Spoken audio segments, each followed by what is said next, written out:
Hello again.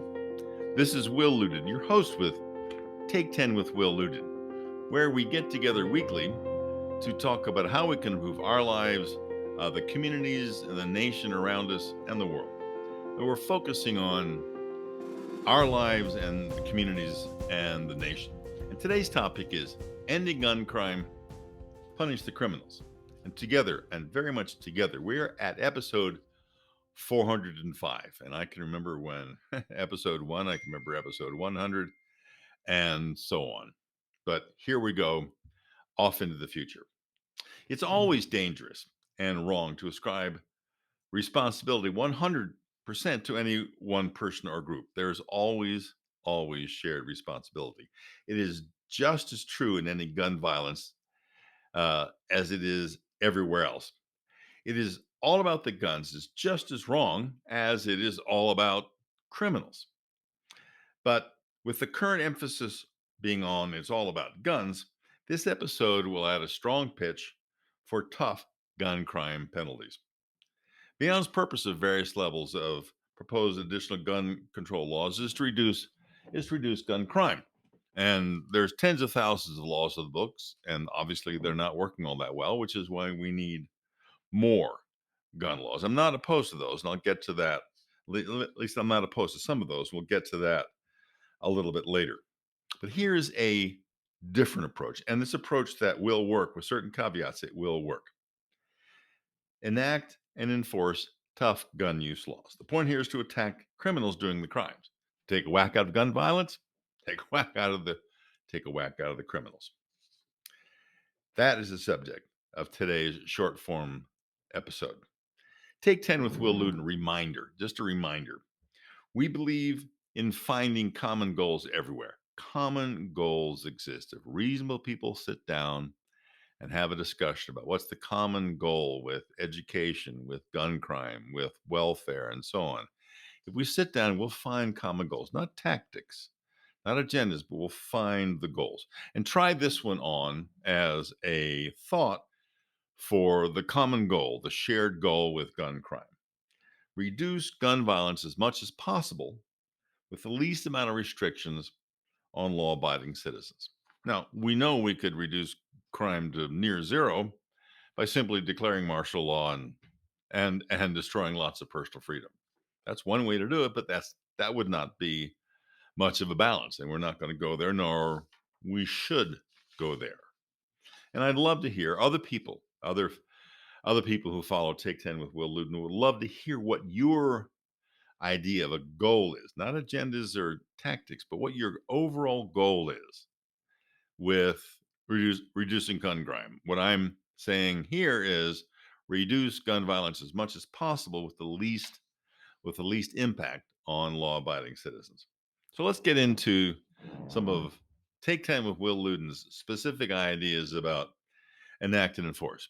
You illegally possess a gun, it's 30 days in the slammer or a $10,000 fine. Judge would get to pick there.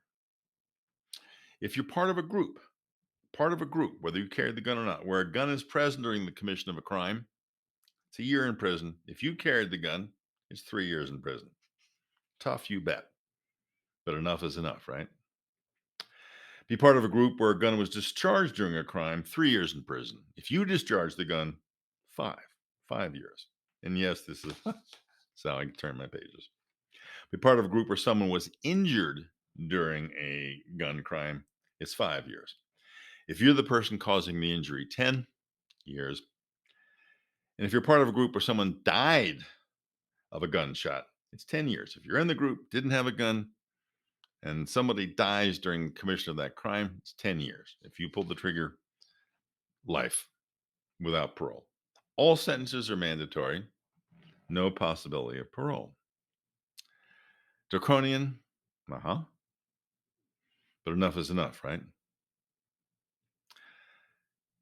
We'd also have to change the environment because right now there's a lot of criminals who don't believe that they're going to get punished. Look at the videos you've probably seen or heard about where people walk into stores in broad daylight with everything from big black trash bags to suitcases, fill them up, walk out the door. They know they're not going to be chased. If chased, they're likely not to be caught. If caught, they're not likely to be punished.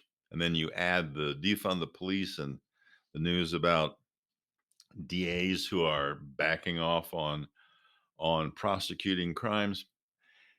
None of this will work. All of these laws won't work, won't deter anything if the criminals believe that they're not going to be enforced.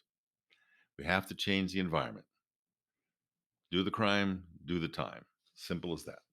Tough? Yes, but it will work. And as I hope these thoughts get out there and more people talk about them, you can already hear the impassioned cries of racist. I can almost hear them. I can almost hear them even now.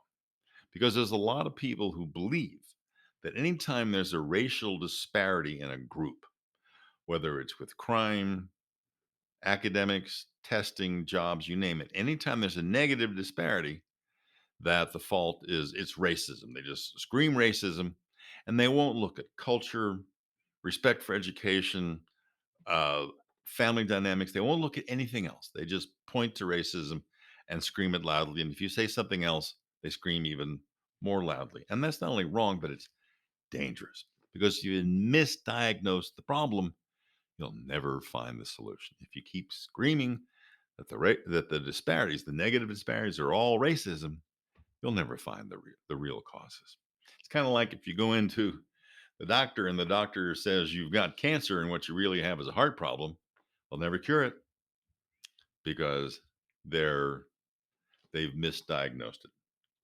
So we need to understand that the disparities in racial prison times, certain groups spend more time in prison than other groups overall, out of proportion to their representation of the population.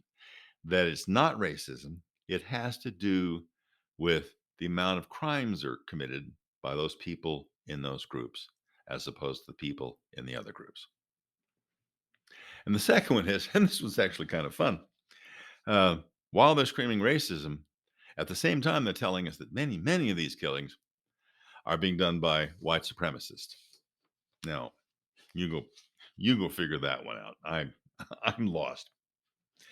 These tough gun laws, gun crime laws, if enacted and enforced, would have a wonderful depressing effect on gun crime.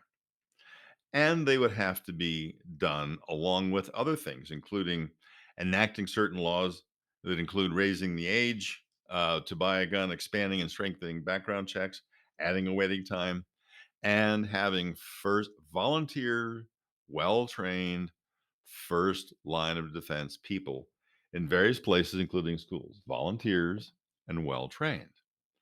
Because none of the solutions that anybody is proposing are going to take effect immediately. It's going to take years to show progress. And in the meantime, why wouldn't we want an improved first line of defense?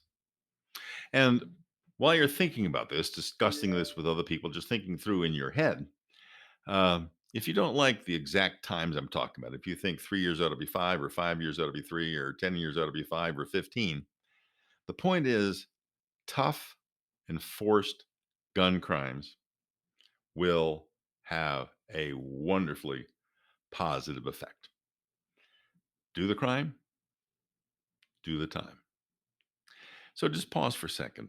What is your overall goal in gun crime? What do you think other people's overall goals are? What do you think the Democrats, the Republicans, or certain politicians, what are their goals? Or do they have a specific tactic in mind, a specific agenda? Because taking everybody's guns away is not a goal, it's a tactic. And blaming everything on the criminals or blaming everything on the guns, those are not goals, those are tactics. What is your goal? What is the goal? Mine is reduce gun crime as much as possible with the least negative effect on law abiding citizens. We all have the personal responsibility to be well informed on this subject and every other subject, to be well informed on this subject and every other subject. We have that personal responsibility. And speaking of personal responsibility, personal responsibility does not stand alone. The two main interdependent principles at Take 10 with Will Luden are: number one, personal responsibility, take it, teach it, and two, be your brother's keeper. The answer to the age-old question, am I my brother's keeper, is a resounding, emphatic yes. There can be no other answer. So, where do you stand? Where do you stand on this issue? Other issues? Because remember, and what are you going to do? Where do you stand and what are you going to do? Because remember, it doesn't matter where you stand unless you do something. And you can take positive, effective action today. Subscribe, encourage others to subscribe with you. Share this episode. Get people talking about it.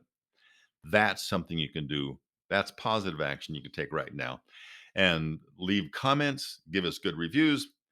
And if you're enjoying this on YouTube, hit the notification bell so that when there's a new video, you're going to know about it. As always, whatever you do, whatever we do together, do it in love.